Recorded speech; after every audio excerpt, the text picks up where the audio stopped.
Tomorrow on Capitol Hill, lawmakers will take the most meaningful step yet in an attempt to ban TikTok from the United States. TikTok is owned by a company called ByteDance, a parent company founded in 2012 that owns a number of other apps, such as the video editor CapCut and the video game publisher Newverse. If you're not familiar with that company, you might be familiar with Marvel's Snap, which the studio launched in 2022. In January of 2020, Checkpoint Research found that it was possible to spoof TikTok's SMS messages and replace them with malicious links in order to gain access to user accounts. This was later patched. In July of that year, Wells Fargo banned the app from company devices due to privacy concerns, and the following month saw a Wall Street Journal report that further raised questions about the app's tracking and usage of user data. Since that time, the app has been under fire from people across the political spectrum about concerns that anyone with the app downloaded on their phone is basically an open book to China, and further concerns about who and how the app monitors its users, especially journalists and the queer community. The company has repeatedly denied that they have or would ever provide user data to the Chinese government, even going so far as to launch Project Texas, which was an effort to protect user data inside of the United States,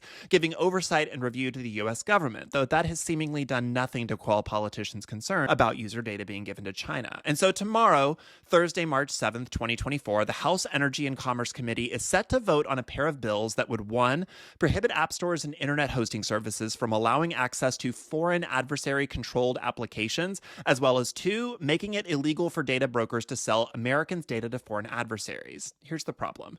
TikTok has north of 1 billion users worldwide, with about 170 million people in this country alone using the app. Because of its various bans around the world, it has also become one of the chief ways that Palestinians have been able to share their stories. 5 million businesses in the US also use the app, as it has been a groundbreaking way to gain visibility in recent years, as many mom-and-pop companies have struggled to survive through lockdown, supply chain shortages, and inflation. This is also an app that skews younger, queerer, and some progressive lawmakers are saying that while change absolutely needs to come to TikTok, those changes need to be done without silencing the platforms of hundreds of millions of Americans. Something I've personally found confusing as I have watched this arc of criticism aimed at TikTok over the last few years is that we have American social media companies, specifically Meta, owner of Facebook and Instagram, who we know for a fact have sold or made available citizens' data to foreign adversaries who then used that data to influence the 2016 and 2020 election. Intelligence Committee members even said that Facebook knowingly withheld information that could have brought light to Russia's propaganda campaign. Meta also has a long history of allowing paid advertisements, demonizing minority groups, and even through 2022 was found to still be profiting off of advertisements calling queer people groomers. In all of this, where is the swift bipartisan attempt to remove Facebook or Instagram from app stores, to insist on breaking the company up into smaller, easier to manage pieces? Yes, I think as we continue to exist more and more online, we need to have very real conversations about privacy, data monitoring, online safety, transparency, and media literacy,